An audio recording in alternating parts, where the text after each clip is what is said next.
Come and do this redesign with me. So we're going to start by debulking the nail. This client had only had these on around about 3 weeks, so there wasn't a spot of lifting. They were in great condition. It was more a redesign because she was just about to go on holiday. I'm using the Tornado bit from Sunshine Academy, the dust collector, which as you can see works beautifully, and also the sound's really good. Then I go in with just a cuticle bit on reverse just to clean out the cuticle. Then I'll do all my usual prep. You've seen it before.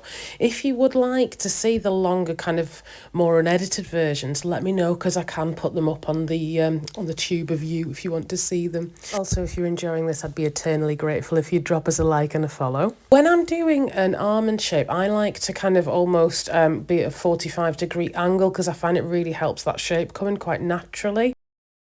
I decided to just neaten up the cuticles a little bit with with the round bit there. And then obviously, as always, go in with your Young Nails primer. It was a design set here, so on this particular nail I did go in with a clear base. And that was just because I was using a colour, but in all honesty, I didn't on the other ones. I'm not having any issues. I've always put clear base before, but I'm just trying not for the minute to see how I get on. I then go in with birthday attire from Nails by Ashley. If anything that I can link below, I will, so you can kind of get it yourself if you want to.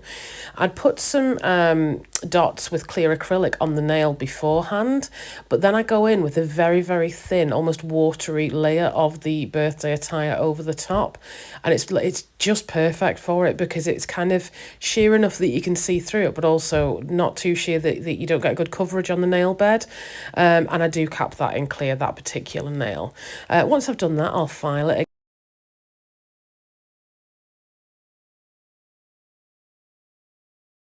First off, I will use the e-file bit. It's a 5-in-1 bit. I think this one's from Katie Barnes. I'll link it below. And I am just debulking that, just making sure that's really neat. Then I go in with my hand file. Try and do the same routine on every single nail because you will find that your sets are so much more uniform if you do that. And again, for the almond shape, I do that kind of 45-degree angle underneath the free edge. I hope that helps. If you've got any questions, let me know in the comments.